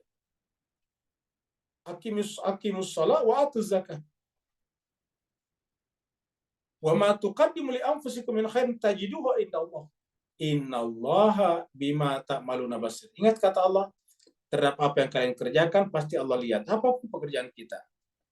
Walaupun kita menjadi kuli bangunan, sopir truk, naik truk, itu jauh lebih mulia Bapak Ibu jemaah sekalian berbahagia kalau dengan itu semuanya kita bisa membayar zakat.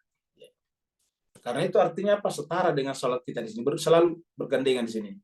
Aqimus shalah atuz zakah. Dan apapun yang kita lakukan, maka Allah Maha melihat. Innallaha bima ta'maluna basir. Allah adalah basir, Maha melihat apa yang kita kerjakan. Nah, Bapak Ibu jemaah sekalian berbahagia, inilah yang kita bisa sampaikan pada malam hari ini. Ini menunjukkan kita sudah bahas dalam malam hari ini berkenaan dengan isu yang cukup sentral di dalam ilmu tafsir, yaitu nasikh mansukh. Walaupun tadi kita sudah menyampaikan pendapat kita tentang nasikh mansukh, tapi terus terang Bapak Ibu sekalian, Al-Fakir menghormati dan memuliakan, menjunjung tinggi orang-orang, bapak, ibu-ibu, ataukah para alim ulama kita yang berpendapat berbeda dengan pendapat atau perspektif yang saya sampaikan tadi. Terima kasih banyak Bapak Ibu sekalian, mudah-mudahan ada manfaatnya. Kalau benar dari Allah, kalau ada kekurangan dan kekhilafan dari kekurangan dan kekhilafan Al-Fakir sendiri, mohon dimaafkan dan jangan disimpan di dalam hati. Yang mau bertanya dipersilakan. Waalaikumsalam. Waalaikumsalam warahmatullahi wabarakatuh. Silakan Pak Nur.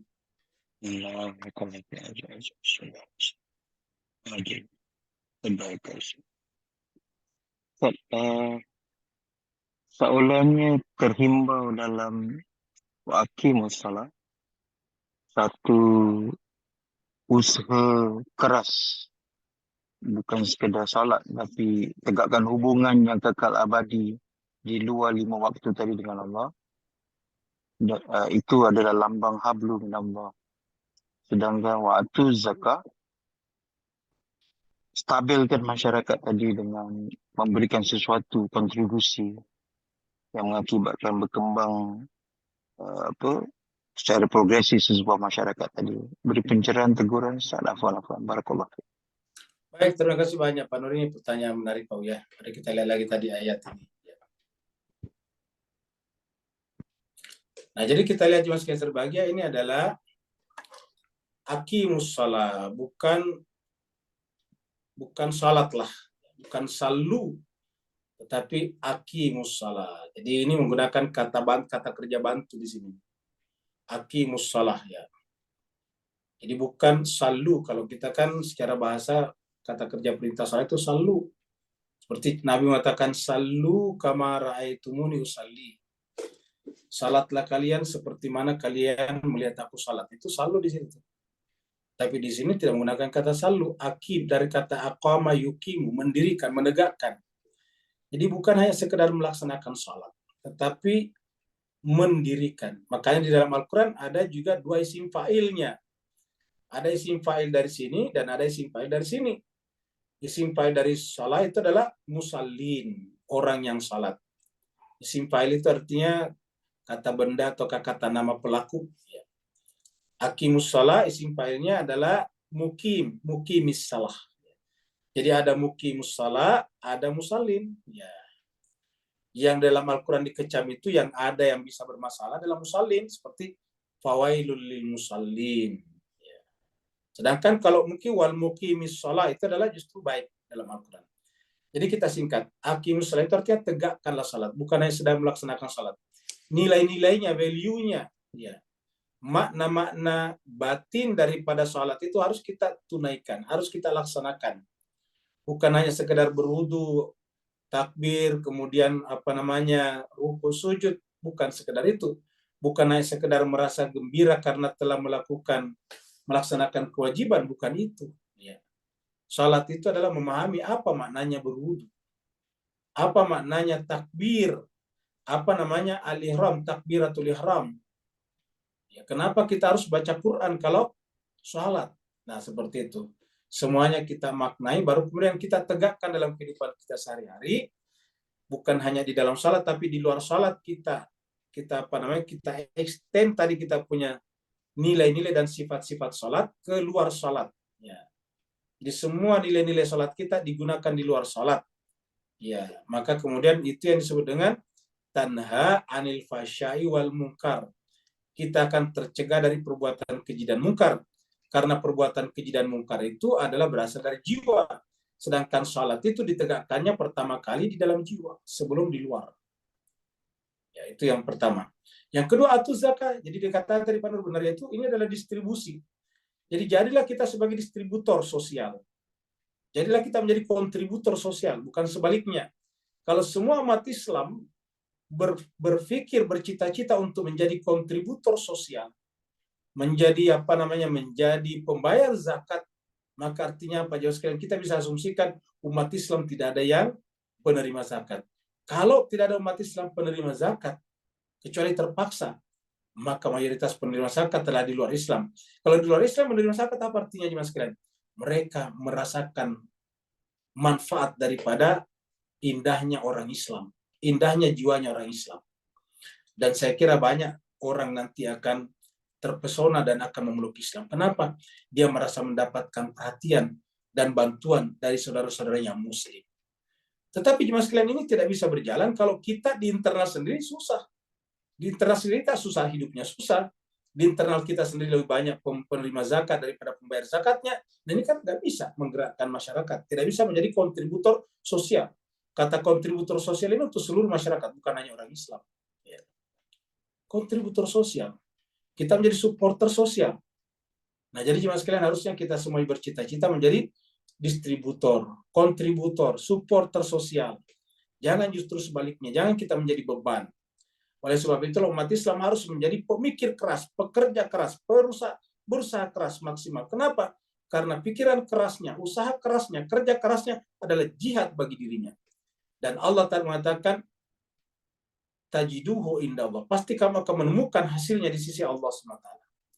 Bayangkan Pak Ustaz terbaik. Kalau umat Islam itu untuk menghidupi dirinya dan bayar zakat, dia melakukan apa saja yang halal, termasuk menjadi tukang batu, menjadi pengayu menjadi membawa Grab kemana-mana, menjual online dan sebagainya. Wah, itu luar biasa. Luar biasa. Tetapi kalau sebaliknya, ini akan menjadi, kita hanya akan menjadi, mohon maaf, beban sosial saja. Bahkan yang paling pertama terbebani adalah sistem sosial Islam. Ya, sistem sosial Islam. Maka oleh sebab itulah jemaah sekalian berbahagia, marilah kita laksanakan ini. Aqimus shalah wa atuz zakah. Jadi kata-kata atu ini kita artikan distribut. Berbagi kepada sesama. Jadilah berbagi kepada sesama. Janganlah bercita-cita menjadi yang mendapatkan bagian. Selalulah bercita-cita untuk menjadi orang yang memberi bagian kepada masyarakat. Ya. Ibarat kata, kalau kita tidak bisa punya harta benda untuk membantu orang yang kena bencana, gempa bumi, minimal kita harus ada di sana membantu mereka secara fisik. Kita membantu memperbaiki rumah-rumah mereka. Kita membantu memperbaiki jembatan-jembatan mereka. Itu harusnya umat Islam seperti itu, jemaah sekalian. Umat Islam harus menjadi kontributor di dalam tatanan dan sistem sosial yang ada. Sehingga yang paling aktif di dunia ini harusnya orang Islam. Kenapa? Karena orang Islamlah kalau membaca Al-Quran paling sering mendengarkan kata-kata aqimus shalah wa atuz zakah, dan pasangannya yang lain adalah amanu wa amilus shalihat. Umat Islam itu paling sering mendengarkan kata-kata amal soleh. Dan amal soleh itu artinya apa? Perbuatan, amalan-amalan yang memperbaiki keadaan, memperbaiki kehidupan sosial kita. Terima kasih banyak Pak Nur atas pertanyaan. Ada lagi berikutnya? Di chatroom ada satu pertanyaan. Baik. Assalamualaikum Ustaz. Waalaikumsalam. Silakan Pak Ustaz Wahidin, silakan. Ada dua hal Ustaz.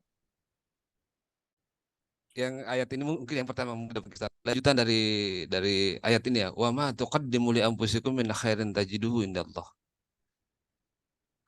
Kalau di sini kan diterjemahkan dengan dan apa yang kamu kerjakan itu. Bukannya qaddama yukad itu mendahulukan Ustaz ya. Artinya harus mendahulukan, kadam itu artinya mendahulukan.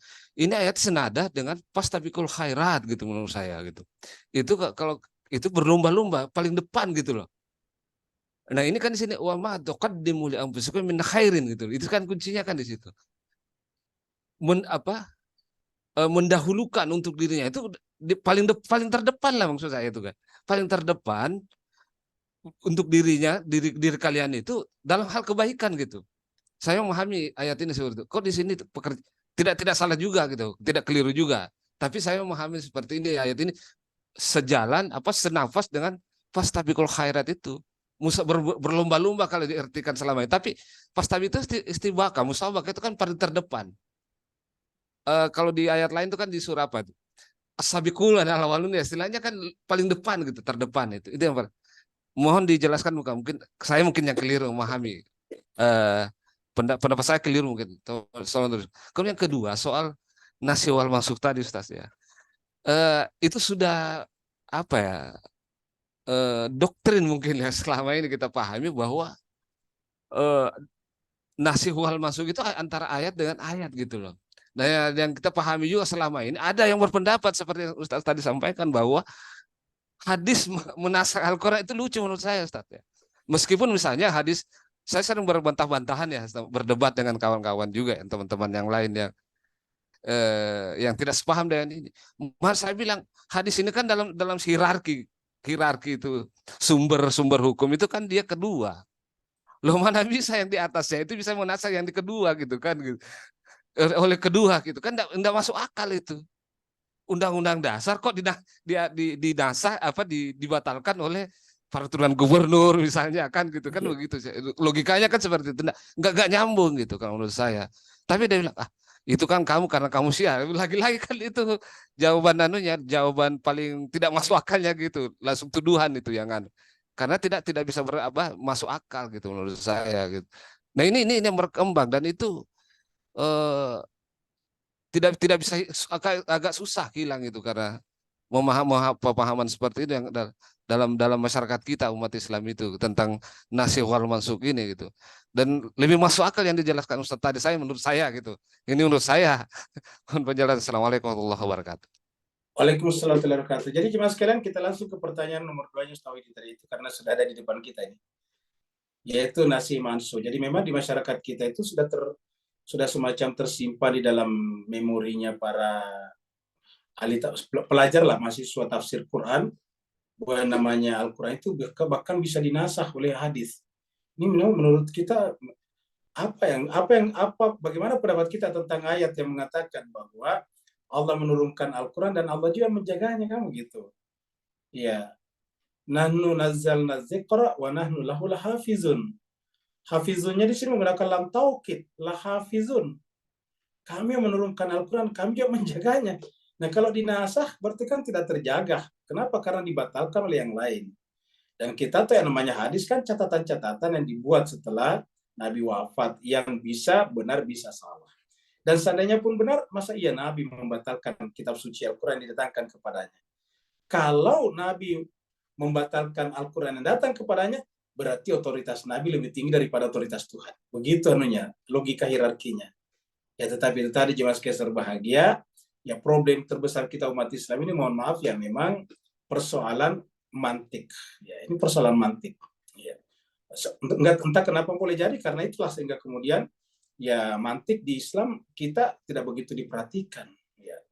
Sehingga kemudian ya banyak di antara kita, mohon maaf yang tadi dikatakan tadi ya kita sebetulnya kacau penalarannya. Kenapa? Karena ya namanya mantik diabaikan ya sama dengan menghitung mengabaikan matematik.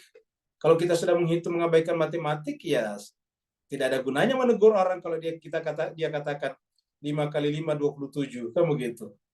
Kita kasih barang 5 sampai 5 kali baru disuruh hitung tetap tidak percaya. Pokoknya 27 kan begitu. Padahal kan gampang. 5 kali 5 artinya 5 kambing satu grup dibikin 5 grup. Ya berarti kan totalnya 25, 5 kali 5 namanya. Tapi dia mengatakan tidak, tetap 27. Kenapa? Karena tidak percaya matematik atau ilmu hitung. Nah dengan demikian, ini problem kan bagi kita umat Islam, kalau kita masih percaya seperti ini. Tapi itu tadi kita tetap menghormati siapapun yang mau berpendapat bahwa bahkan Al-Quran bisa dimansukh oleh hadis. Ya, sementara kita katakan tadi bahwa ya di dalam Al-Quran sendiri harusnya tidak boleh terjadi nasih mansukh. Yang ada di dalam Al-Quran itu adalah ijmal khas, ada yang umum, ada yang khusus. Ada yang berlaku di sini, yang satunya berlaku di sana. Contohnya biasa disebut nasih mansukh, yaitu bahwa minum, ya kan begitu. Pertama kali khamar itu dikatakan saja lebih banyak dosanya, madaratnya daripada manfaatnya, kan begitu. Terus nanti belakangnya dikatakan bahwa khamar itu adalah perbuatan setan. Kemudian nanti ke belakang yang ketiga sudah keras, yaitu diharamkan. Jadi dengan demikian ini bertingkat-tingkat kata mereka. Sebetulnya yang ketiga tidak membatalkan yang kedua tidak membatalkan yang pertama tadi. Lalu kenapa? Ya semuanya berlaku sedang konteksnya. Ya, semua berlaku berdasarkan konteksnya. Ya, bagi orang yang baru mengenal Islam kan begitu. Ya kita tidak bisa langsung masuk ke yang ketiga, kita ajarkan yang pertama dulu. Ya. Ataukah kita memperkenalkan Islam kepada sebuah masyarakat yang benar-benar belum mengenal Islam dengan baik? Ya tentu kita bertahap. Jadi adanya 1, 2, 3 tadi itu yang pertama lebih lembut, yang kedua agak keras, yang ketiga paling keras. Kontennya, isinya itu bukan membatalkan, tetapi itu artinya sistem sosial manusia juga bergradasi, dan tidak gradasi itu mewajibkan adanya hierarki seperti itu. Jadi dengan demikian itu ada hierarki keberlakuan ayat berdasarkan gradasi perkembangan seseorang atau masyarakat seperti itu. Misalnya ada orang baru mengenal Islam, apa kewajiban saya setelahnya? Sholat 5 waktu. Kalau saya jangan, suruh belajar dulu. Ya. Setelah belajar dan dia mengerti tentang untuk apa salat, nah baru dia salat. Dari mana kita tahu? Ya Allah sendiri. Ayat pertama turun bukan aqimis sholat, tetapi iqra bismi rabbikal ladzi khalaq. Ya. Perintah salat nanti di Madinah 13 tahun kemudian. Apa Nabi salah? Apakah Nabi salah tidak mengajarkan salat 13 tahun di Mekah? Tentu tidak.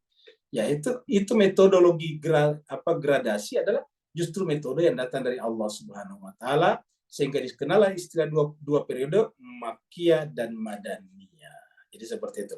Nah, sekarang kita kembali yang ketiga tadi yang ditanyakan Ustaz Wahidin tadi, tuqaddimu ya. Saya kira benar ya, apa yang dikatakan Ustaz Wahidin tidak keliru Ustaz Wahidin ya. Jadi kata-kata tuqaddimu, qaddam yuqaddim itu yang disuguhkan sebetulnya ya. Jadi kalau orang disuruh maju ke depan juga, kita katakan juga qaddim masuk ke maju ke depan. Ya, taqaddam. Tuh suruh maju ke depan. Jadi dari kata-kata qaddama yuqaddimu itu lahirlah kata muqaddimah. Muqaddimah itu yang disimpan di depan. Kan nggak ada muqaddimah di belakang. Namanya muqaddimah itu di depan, pembukaan, muqaddimah. Seperti di Indonesia ada muqaddimah Undang-Undang Dasar 45, artinya pembukaan. Muqaddimah itu pembukaan. Kenapa pembukaan? Karena didahulukan. Gitu. Disebut muqaddimah karena didahulukan. Jadi artinya apa? Kita kalau harusnya mendahulukan diri kita dulu. Diri kita maksudnya apa? Anfus di jiwa kita. Kaitannya dengan apa? Kaitannya dengan ini.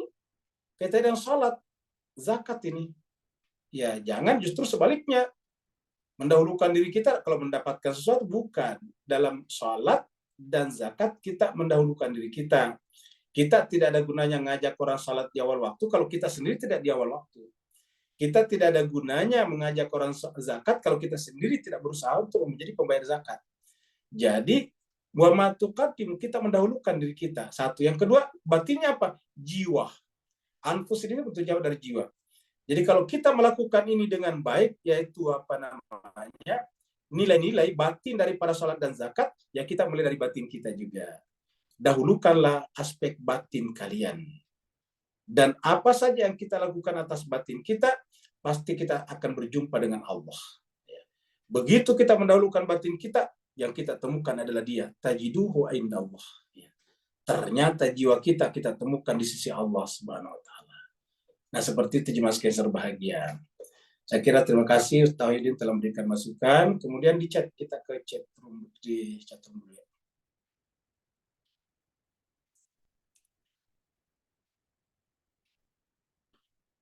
Di chat ini ada pertanyaan dari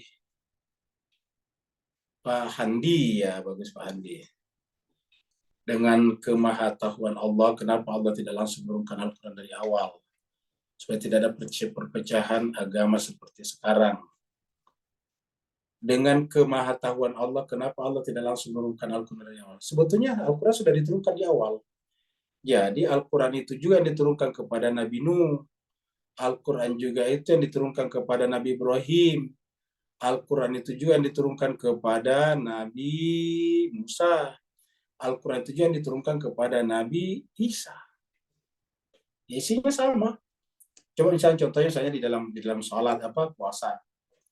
Dalam puasa dikatakan ya ayyuhalladzina amanu taqullaha haqqa tuqatih. Maaf, ya ayyuhalladzina amanu kutiba alaikumussyam kama kutiba alal ladzina min qablikum, sebagaimana diwajibkan pada umat-umat sebelum kalian. Atau surat Musyawarah 13 tadinya, itu juga yang diberikan kepada Nabi Nuh, kepada Nabi Ibrahim, Nabi Musa, Nabi Isa, dan Nabi Muhammad kita sama semuanya kan. Iya, jadi semua. Kalau dikatakan supaya tidak terjadi perpecahan lah, Jangankan antar penganut agama samawi, di dalam Islam sendiri berpecah. Di dalam Sunni berpecah, di dalam Syiah juga berpecah. Di Syiah ada namanya Zaidiyah, Ismailiyah, Imamiyah. Di dalam Sunni fikihnya sudah berbeda, ada Hambali, ada Syafi'i, Hanafi dan sebagainya. Teologinya ada Asy'ariyah, ada Mu'tazilah, ada Qadariyah dan sebagainya. Iya. Jadi sudah terjadi. Di organisasinya juga, mohon maaf, di Indonesia ada duta yang besar, dan itu terkadang dalam menentukan Ramadan pun susah ketemu antara Muhammadiyah dan itu misalnya kan begitu. Jadi bukanlah ini yang menyebabkan terjadi perpecahan. Perpecahan itu bukan dari Al-Qur'annya, kitab sucinya, ataupun ajarannya. Dari mana? Tadi sudah disampaikan, hasadan, sakit hati, iri hati. Di surat di dalam surat Musyawarah juga dikatakan tadi itu adalah bagian bainahum. Nah, mari kita lihat jemaah sekalian berbahagia. Kita masuk lagi sedikit supaya lebih jelas lagi yang dikatakan tadi. Paham dia? Kita lihat sini jemaah sekalian ya. Tadi kita lihat di sini. Nah, surat Musyawarah kita baca seterusnya ke bawah ya. Ini kita baca tadi di sini Nabi Nuh, Nabi ini supaya cepat ya. Nah, di sini katakan ini sampai sini tadi. Wa Musa wa Isa an aqimuddin, menegakkan agama, wala tatafarraqu, jangan pernah bercerai-berai. Kabur alal musyrikina ma tad'una ilai, Allah yattabi ila masyad, dan seterusnya baru kemudian sini nih ya. Wa ma tafarraqu, kan tadi di atas dilarang berpecah belah. Dikatakan wala tafarraqu, jangan berpecah belah. Apa nama kitabnya? Sama-sama disebut Alkitab ya. Nah, Allah mengatakan apa? Wa ma tafarraqu, tiadalah berpecah belah illa mimba di maja'ahumul ilm, justru setelah datang kepada mereka ilmu, yaitu kitab suci. Tetapi apa yang terjadi? Bagiam bainahum, karena iri hati di antara mereka. Ini bagiam bainahum. Ini juga terjadi bukan antara agama samawi, tapi Islam juga. Dalam Islam juga diceritakan seperti itu. Mari kita lihat surat Al-Imran ya. Ayatnya 19 ya. Inna dina indallahi Islam wa makhtalafal ladina utul kitaba illa min ba'di ma ja'ahumul ilm baghyan bainahum, ini baghyan bainahum ya. Jadi dengan demikian Pak Hamdi, terima kasih banyak atas pertanyaannya. Kita sudah jawab bahwa sebetulnya masalahnya bukan pada kitab sucinya, bukan juga pada nabinya yang suci, karena semua nabi suci.